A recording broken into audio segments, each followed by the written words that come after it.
Bismillahirrahmanirrahim. Assalamualaikum warahmatullahi wabarakatuh.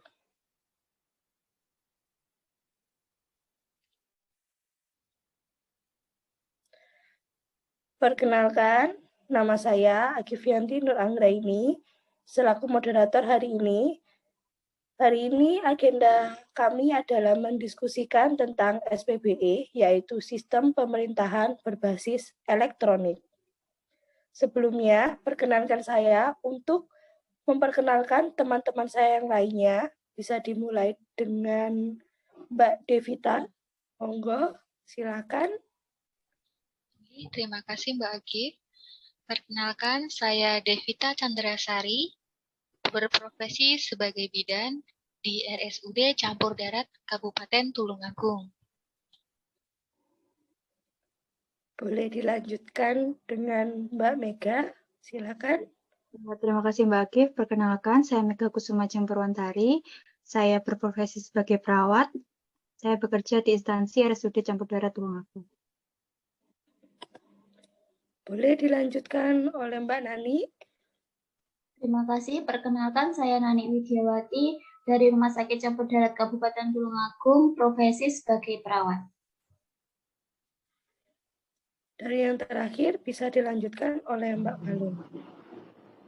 Perkenalkan, saya Falun Listiani, profesi sebagai perawat dari RSUD Campur Darat.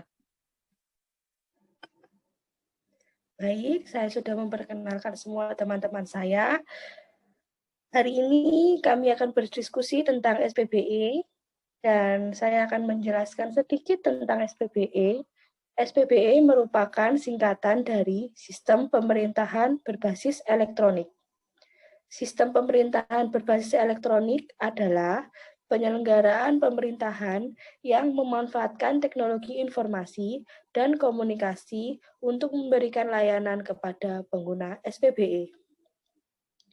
Hal ini seperti tertuang pada Peraturan Presiden Nomor 95 Tahun 2018 tentang Sistem Pemerintahan Berbasis Elektronik.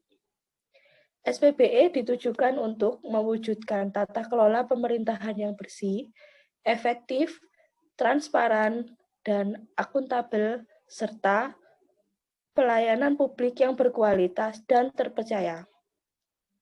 Tata kelola dan manajemen sistem pemerintahan berbasis elektronik secara nasional juga diperlukan untuk meningkatkan keterpaduan dan efisiensi sistem pemerintahan berbasis elektronik. Mungkin teman-teman sekalian ada yang bisa menambahkan tentang SPBE, mungkin monggo dipersilakan. Baik Mbak Akif, izinkan saya untuk menambahkan ya. Untuk visi SPBE sendiri yaitu terwujudnya sistem pemerintahan berbasis elektronik yang terpadu dan menyeluruh untuk mencapai birokrasi dan pelayanan publik yang berkinerja tinggi. Hal ini tertuang dalam Peraturan Presiden Nomor 95 Tahun 2018 tentang SPBE. Visi tersebut menjadi acuan dalam mewujudkan pelaksanaan SPBE yang terpadu di instansi pusat dan pemerintah daerah untuk menghasilkan birokrasi pemerintah yang integratif, dinamis, transparan, dan inovatif, serta peningkatan kualitas pelayanan publik yang terpadu, efektif, responsif, dan adaptif. Gitu Mbak Akif. Oke, monggo mungkin ada teman-teman lain yang mau menambahkan tentang SPBE, mungkin silakan. Izin menambahkan Mbak Agif. Tadi untuk visinya sudah dijelaskan oleh Mbak Mega. Untuk mencapai visi SPBE, misi SPBE adalah 1. Melakukan penataan dan penguatan organisasi dan tata kelola sistem pemerintahan berbasis elektronik yang terpadu. Kedua, mengembangkan pelayanan publik berbasis elektronik yang terpadu, menyeluruh, dan menjangkau masyarakat luas. Untuk yang ketiga, membangun fondasi teknologi informasi dan komunikasi yang terintegrasi, aman, dan andal. Dan yang terakhir nomor 4, yaitu membangun SDM yang kompeten dan inovatif berbasis teknologi informasi dan komunikasi. Ada lagi mungkin yang mau menambahkan? Izin menambahkan Mbak Agif, Saya akan memaparkan beberapa tujuan dari SPBE berdasarkan visi dan misi yang sudah disebutkan. Yang pertama, mewujudkan tata kelola pemerintahan yang bersih, efektif, efisien, transparan, dan juga akuntabel. Yang kedua, mewujudkan pelayanan publik yang berkualitas dan terpercaya. Yang ketiga, mewujudkan sistem pemerintahan berbasis elektronik yang terpadu. Mungkin ada lagi? Sudah? Izin menambahkan Mbak Agif, Oke. untuk sasaran dari SPBE berdasarkan visi misi dan tujuan SPBE tadi, sasaran SPBE adalah yang pertama terwujudnya tata kelola manajemen SPBE yang efektif dan efisien. Yang kedua, terwujudnya layanan SPBE yang terpadu dan berorientasi kepada pengguna. Yang ketiga, terselenggaranya infrastruktur SPBE yang terintegrasi. Dan yang terakhir, meningkatkannya kapasitas SDM SPBE. Sudah, Mbak Agif. Ampun ya. Jadi itu tadi adalah bahan-bahan untuk diskusi kita hari ini tentang SPBE. Selanjutnya mungkin kita bisa sharing masalah pengaplikasian e-government ini atau SPBE yang mungkin sudah pernah kita lakukan. Mungkin pengurusan NPWP online. Sekarang ini kan semua pelayanan publik ini dilakukan dengan online ya teman-teman ya. Mungkin ada yang bisa menyampaikan pengalamannya ketika melakukan pengurusan e-government. Monggo, silakan. Mungkin ada yang pernah?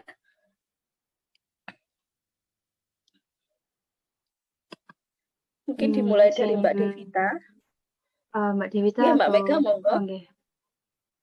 Izin menambahkan Mbak, pengalaman yang saya rasakan saat ini, bagaimana segala sesuatu urusan pemerintahan tuh bisa dilakukan lewat online, gitu.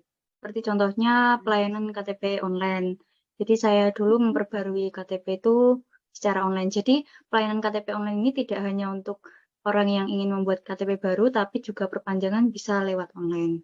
Jadi ini memudahkan saya sebagai masyarakat juga untuk nggak perlu bolak-balik atau terlalu ribet dalam mengurus urusan kependudukan itu. Jadi nggak perlu ke Dukcapil. Jadi lumayan terasa manfaatnya, pemanfaatan teknologi saat ini. Cepat ya berarti Mbak Mega. Berapa lama biasanya Mbak kemarin? Kemarin itu cepat Mbak, asalkan untuk kepengurusan kakaknya sudah selesai, kan saya baru menikah, jadi pengurusan kakak barunya itu diselesaikan dulu, malah ke KTP-nya itu nggak sampai 2 hari, cepat bisa jadi. Dipungut biaya enggak Mbak Mega kalau di Tulungagung? Tidak Mbak, gratis. Gratis ya, berarti di semua Ya. daerah gratis, termasuk di Sidoarjo pun juga seperti itu. Mungkin ada teman-teman yang lain, mungkin Mbak Devita, monggo pengalamannya di daerah lain seperti apa? Untuk di daerah lain juga, kalau saya di Kebumen sudah menerapkan online. Jadi kita, apalagi untuk daerah-daerah yang jauh dari kota, bisa menggunakan aplikasi online tersebut yang ada di Play Store. Terus selain itu juga saya memanfaatkan adanya pendaftaran online di rumah sakit. Untuk mendaftar di rumah sakit, jadi kita bisa menggunakan aplikasi, contohnya di RSUD ISKA. Ada aplikasi namanya Si Putri. Dia berbasis aplikasi yang terdapat pada Play Store.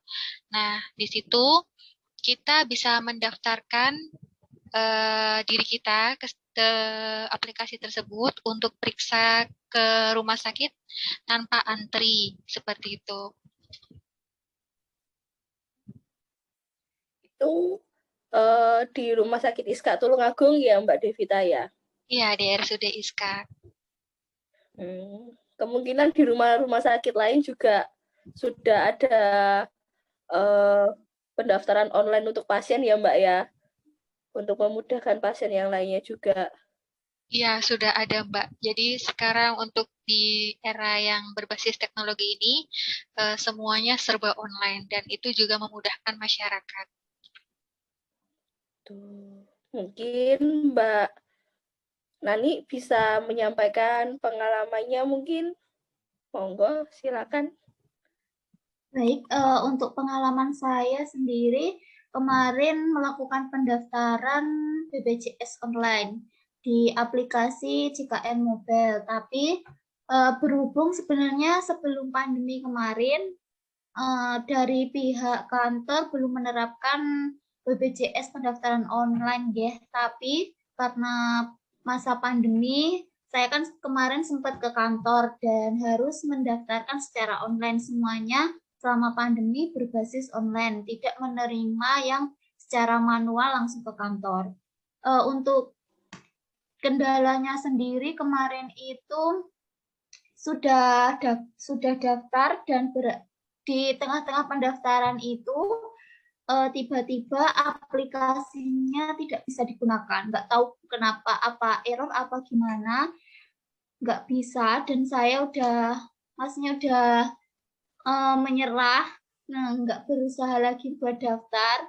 Tiba-tiba beberapa bulan lagi saya daftar, tapi ternyata udah pendaftaran sebelumnya itu ternyata udah berhasil dan udah terrecord selama beberapa bulan. Jadi untuk penunggaan biaya karena sudah terdaftar dan itu karena belum tahu, jadi akhirnya saya melakukan konfirmasi melalui online juga, tapi via WA.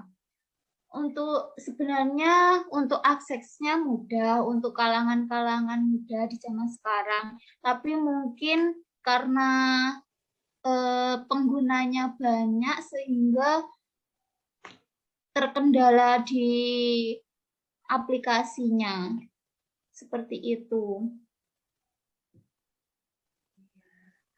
Itu sepertinya kalau terkendala di aplikasi yang error itu adalah kendala semua orang. Betul Mbak Nani? Iya Mbak. Berarti untuk penerapan SPBE ini atau e-government ini punya banyak manfaat ya teman-teman ya. Salah satunya memudahkan kita untuk kepengurusan masalah birokrasi yang seperti itu. Kita bisa cepat tertangani gitu ya teman-teman ya. Dan ini semuanya kayaknya enggak dipungut biaya ya sama pemerintah ya. Semuanya gratis. Enggak ada, Gratis. Mbak. Tidak dipungut biaya. Gratis ya, ya baik. Di Sidoarjo pun juga gitu, gratis semuanya sudah serba online, termasuk pembuatan akta, KK itu juga semuanya sudah online.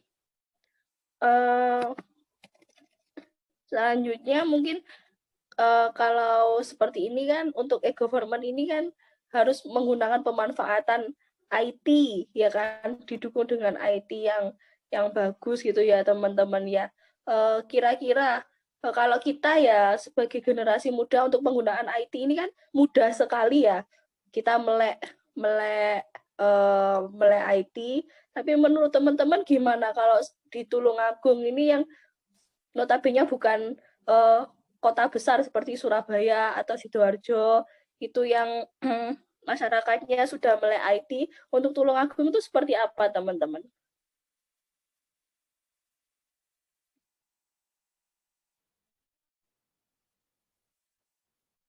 Izin menambahkan Mbak, untuk di Tulungagung sendiri sebenarnya sudah berjalan, tapi mungkin belum terlalu tidak semua itu, kadang ada beberapa dari golongan masyarakat yang masih kebingungan dalam berurusan dengan IT, seperti kayak yang para lansia yang memang basicnya kan tidak pernah mendapat pengetahuan tentang itu dulu, jadi masih kesulitan dan mungkin masih bisa dibantu oleh mungkin anaknya atau saudaranya. Tapi sejauh ini kalau di Tulungagung tuh lebih kebanyakan kalau untuk yang berbasis teknologi itu cuma seperti website-website pemerintah. Jadi kalau untuk yang macam-macam seperti apa ya, kayak pelayanannya itu cuma sekedar kayak misalkan KTP itu ya, KTP itu kan sudah memang program dari pemerintah. Kalau untuk inovasi dari kabupaten sendiri belum terlalu terlihat, belum terlalu signifikan. Baik, Mbak Mega, terima kasih sharingnya. Berarti ini untuk penerapan e-government atau SPBE ini masih ada banyak kendala ya, teman-teman ya. Salah satunya adalah tadi mungkin yang usia tua sudah tidak bisa melek IT. Mungkin ada teman-teman lain yang mau menyampaikan pendapatnya. Salah satu kendala penerapan e-government itu seperti apa?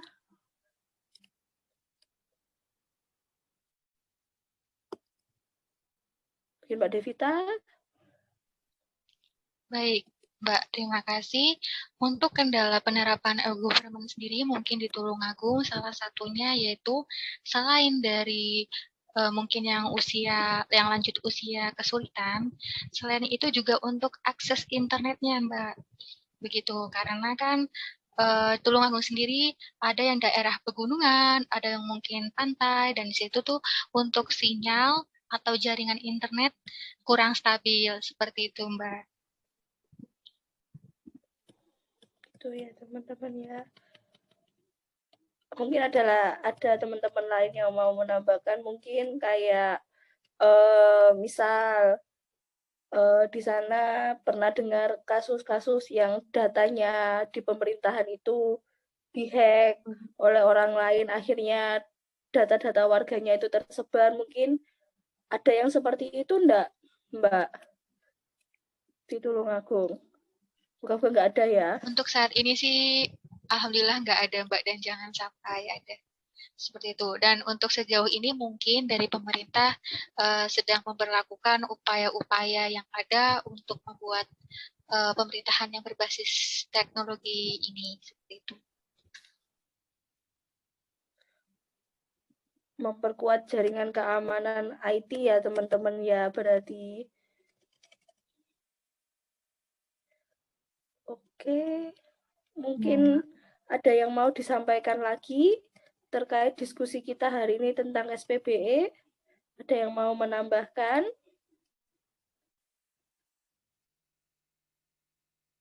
Tidak, Mbak. Tidak. Oke. Ini saya ada baca-baca tentang prospek pelayanan publik berbasis e-government di Tulungagung ya teman-teman ya. Ini kita sharing ya.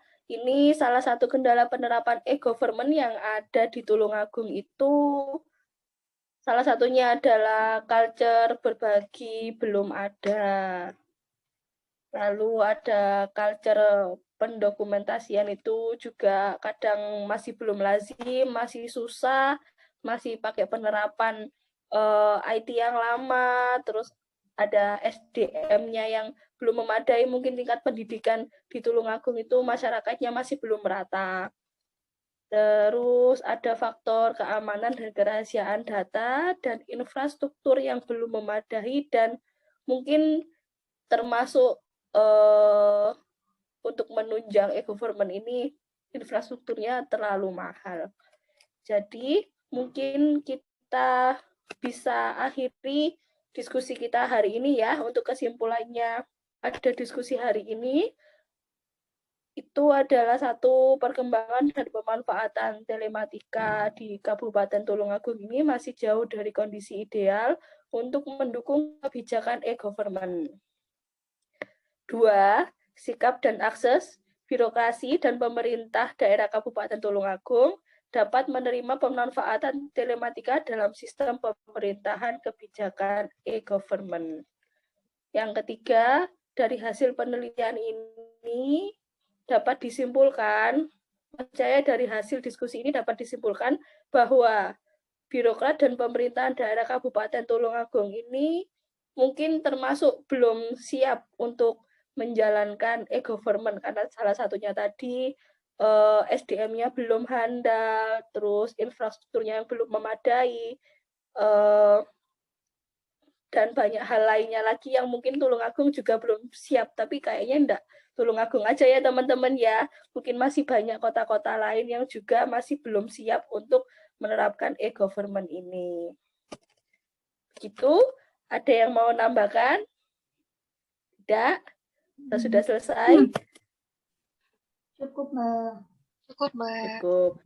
Oke, baik. Diskusinya kita akhiri sampai di sini ya, teman-teman. Semoga diskusi kita hari ini tentang e-government membawa manfaat untuk kita semua.